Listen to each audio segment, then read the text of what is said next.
ঢাকা বিশ্ববিদ্যালয় বিজ্ঞান অনুষদ যে এলাকায় অবস্থিত একে বলা হয় কার্জন হল। কোনটি ব্রিটিশ আমলের স্থাপত্য? কার্জন হল ব্রিটিশ আমলের স্থাপত্য। লর্ড কার্জন কবে কার্জন হলের ভিত্তিপ্রস্তর স্থাপন করেন? প্রদত্ত অপশনের সঠিক উত্তর নেই, অর্থাৎ কোনোটি নয়। এখানে ব্যাখ্যা দেওয়া রয়েছে। ঢাকা কার্জন হল কত সালে নির্মিত হয়েছিল? 1904 থেকে 1905 সালে। ঢাকা কার্জন হল কোন সালে নির্মিত হয়? এ ধরনের অপশন থাকলে যদি 1904, 1905 দুটিই থাকে সেক্ষেত্রে উত্তর হবে 1904। রাজু ভাস্কর্যের স্থপতির নাম কি? শ্যামল চৌধুরী। রাজু ভাস্কর্যের স্থপতির নাম শ্যামল চৌধুরী। মুক্তি ও গণতন্ত্র তোরণ কোথায় নির্মিত হয়? ঢাকা বিশ্ববিদ্যালয়ে।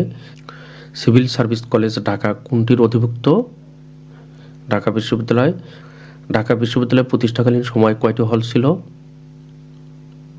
3টি। ঢাকা বিশ্ববিদ্যালয় প্রতিষ্ঠাকালীন সময় 3টি হল ছিল। কোন মহিলার নামে ঢাকা বিশ্ববিদ্যালয়ের প্রথম ছাত্রীনিবাস স্থাপিত হয়? বেগম রোকেয়া। কোন কবির নামানুসারে ঢাকা বিশ্ববিদ্যালয়ে একটি ছাত্রাবাসের নামকরণ করা হয়েছে? জসিমউদ্দিন। ঢাকা বিশ্ববিদ্যালয়ের সলিমুল্লাহ মুসলিম হল কোন বছর নির্মিত হয়? 1921 সালে। ঢাকা বিশ্ববিদ্যালয়ের সলিমুল্লাহ মুসলিম হল 1921 সালে নির্মিত হয়। ঢাকা বিশ্ববিদ্যালয়ের প্রথম ভাইস চ্যান্সেলর বা উপাচার্য কে? পি.জে. হার্টজ। ঢাকা বিশ্ববিদ্যালয়ের প্রথম ভাইস চ্যান্সেলর বা উপাচার্য পি.জে. হার্টজ। ঢাকা বিশ্ববিদ্যালয়ের বর্তমান উপাচার্য ডক্টর নিয়াজ আহমেদ খান, তিনি 30তম উপাচার্য। এখানে সকল তথ্য দেওয়া রয়েছে, আপনারা ভিডিও থামিয়ে এখান থেকে তথ্যগুলো দেখে নিতে পারবেন।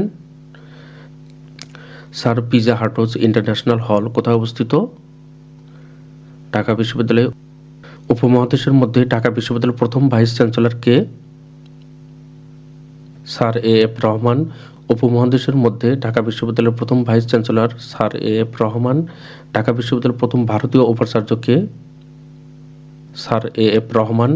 অর্থাৎ উপমহাদেশ অথবা ভারতীয় বলতে একই কথা বোঝায়। ঢাকা বিশ্ববিদ্যালয়ের প্রথম মুসলিম উপাচার্য কে? Sir AF. রহমান। ঢাকা বিশ্ববিদ্যালয়ের প্রথম বাঙালি উপাচার্য কে ছিলেন? Sir AF. রহমান। ঢাকা বিশ্ববিদ্যালয়ের প্রথম বাঙালি উপাচার্য স্যার এ.এফ. রহমান। এই প্রশ্নটি বিভিন্নভাবে থাকতে পারে। যদি থাকে প্রথম বাঙালি সেক্ষেত্রেও স্যার এফ রহমান, অথবা প্রথম মুসলিম, অথবা প্রথম ভারতীয়, অথবা উপমহাদেশের। কিন্তু যদি বলা থাকে ঢাকা বিশ্ববিদ্যালয়ের প্রথম উপাচার্যকে, সেক্ষেত্রে উত্তর হবে পি.জে. হার্টজ।